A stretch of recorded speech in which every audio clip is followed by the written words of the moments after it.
জুটি বাঁধছেন শৈলাকি সৌম্য, থাকছে চমক। ওপার বাংলার পরিচালক কৃষ্ণেন্দু করের স্বল্প দৈর্ঘ্যের ছবিতে প্রথমবারের জুটি বেঁধেছেন টলিপাড়ার শৈলাকি রায় ও সৌম্য মুখার্জি। নারায়ণ গাঙ্গুলির ছোট গল্প রেকর্ড অবলম্বনে এই ছবিটি। বাংলা সাহিত্যের রত্ন ভাণ্ডার থেকে এর আগেও বহু চিত্রনাটক তৈরি হয়েছে, এবার সেই পথেই অনুসরণ করেছেন কৃষ্ণেন্দু। ভারতের এক প্রতিবেদনে বলা হয়, চিত্রনাট্যের কারণে গল্পে বেশ পরিবর্তন নিয়ে আসা হয়েছে, তবে মূল কাহিনীকে এক রেখে এগোবে ছবির গল্প।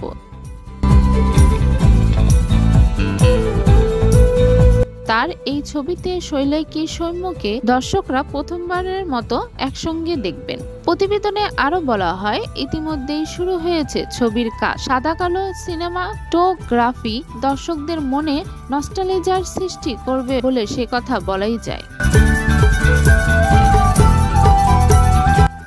উল্লেখ্য, শৈলাকি রায়ের নিজের অভিনয় গুণে ইদানিং টলিপাড়ায় বেশ জনপ্রিয় হয়ে উঠেছে। ছোট পর্দায় ইচ্ছে নদীর মেঘলা হোক বা গাঁটছড়ার খড়ি, প্রথমা কাদম্বনি বরাবর নিজের অভিনয়ের জোরেই দর্শকদের মনে জায়গা পাকা করেছেন তিনি।